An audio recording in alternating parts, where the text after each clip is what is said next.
Assalamualaikum warahmatullahi wabarakatuh. Perkenalkan, nama saya Muhammad Dial Kalabi dengan NIM 231094-2018. Saya akan menyampaikan tugas saya tentang tugas pencemaran udara dan kebisingan. Yang pertama ada sejarah. Pencemaran udara sudah ada sejak zaman dahulu, bahkan sebelum umat manusia ada. Pencemaran udara pada zaman dahulu terdapat pada letusan Gunung Merapi yang menyebabkan polusi udara.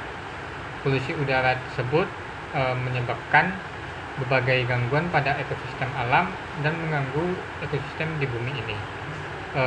Untuk umat manusia sendiri, pencemaran udara terdapat pada abad ke-5 sebelum Masehi. Pada Kekaisaran Romawi terdapat sebuah tulisan yang mengatakan bahwa ada seseorang yang menggugat sebuah toko yang menggunakan bahan bakar yang menyebabkan polusi udara dan mengganggu aktivitas masyarakat di sekitarnya. Selain itu, pada abad 13 terdapat sebuah peraturan yang dikeluarkan oleh Menteri Inggris dikarenakan asap dari batu bara yang mengganggu aktivitas pemukiman sekitar, dan balik pencemaran udara yang meningkat secara signifikan terjadi pada abad ke-18 yang diakibatkan oleh revolusi industri besar-besaran oleh Inggris dan Amerika. Dan hal ini terus berlanjut hingga saat ini. Selanjutnya ada sumber-sumber pencemaran udara. Yang pertama secara alamiah, seperti letusan gunung berapi. Seperti yang kita tahu, letusan gunung berapi dapat menyebabkan polusi udara secara besar-besaran yang sudah kita alami selama beberapa tahun hingga beberapa puluh tahun belakangan ini. Letusan gunung berapi dapat menyebabkan sesak napas dan lain sebagainya bagi orang-orang di sekitarnya. Selain itu ada kebakaran vegetasi alam secara alami seperti kebakaran ladang gambut yang disebabkan oleh keringan dan dapat menyebabkan polusi udara juga. Lalu ada aktivitas mikroorganisme. Selanjutnya yang kedua ada aktivitas manusia. Yang pertama ada pembakaran bahan bakar fosil. Seperti yang kita tahu, pembakaran bahan bakar fosil dapat menyebabkan berbagai polusi udara dan membawa berbagai polutan seperti PLTU ya. Lalu ada deforestasi atau alih guna fungsi lahan.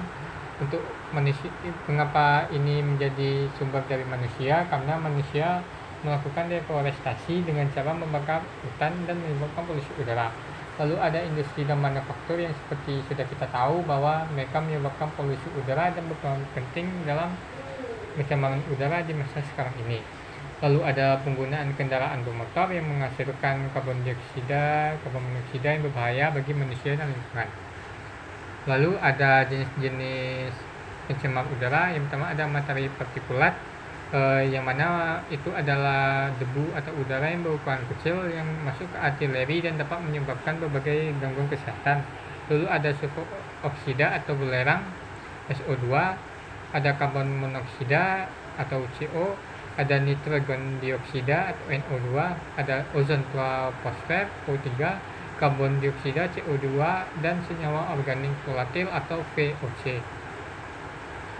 Selanjutnya ada dampak-dampak pencemaran udara bagi manusia dan lingkungan sekitarnya. Yang pertama ada gangguan kesehatan. Untuk pencemaran udara sendiri dapat menyebabkan kardiovaskular, asma, lalu ada kanker. Selain itu juga dapat menyebabkan keguguran pada janin, cacat, dan berbagai gangguan kesehatan lainnya. Lalu yang kedua ada memicu terjadinya pemanasan global dikarenakan polutan-polutan udara tersebut tidak membiarkan udara atau sinar matahari yang masuk ke bumi untuk keluar dan menyebabkan suhu bumi meningkat seiring waktu. Lalu ada terganggunya ekosistem dikarenakan udara yang sudah tercemar tersebut dapat membawa pengaruh negatif bagi ekosistem di dalamnya dan menyebabkan ekosistem tersebut terganggu. Lalu memicu hujan asam. Hujan asam ini dapat menyebabkan korosi dan berbagai dampak buruk bagi lingkungan sekitarnya. Biasanya hujan asam terjadi di lingkungan industri yang disebabkan oleh sulfur dioksida. Lalu ada penurunan keanekaragaman hayati dikarenakan pencemaran udara ini.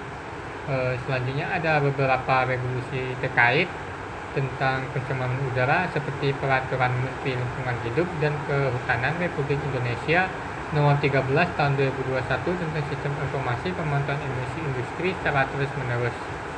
Lalu ada Peraturan Menteri Lingkungan Hidup dan Kehutanan Republik Indonesia Nomor 14 Tahun 2020 tentang Indeks Standar Pencemar Udara. Lalu ada Undang-Undang Nomor 32 Tahun 2009 tentang Perlindungan dan Pengelolaan Lingkungan Hidup. Lalu ada Peraturan Pemerintah Nomor 41 Tahun 1999 tentang pengendalian pencemaran udara, dan ada Peraturan Pemerintah Nomor 45 Tahun 1997 tentang Instrumen Ekonomi dan Pengelolaan Lingkungan Hidup. Sekian dari saya ucapkan Assalamualaikum warahmatullahi wabarakatuh.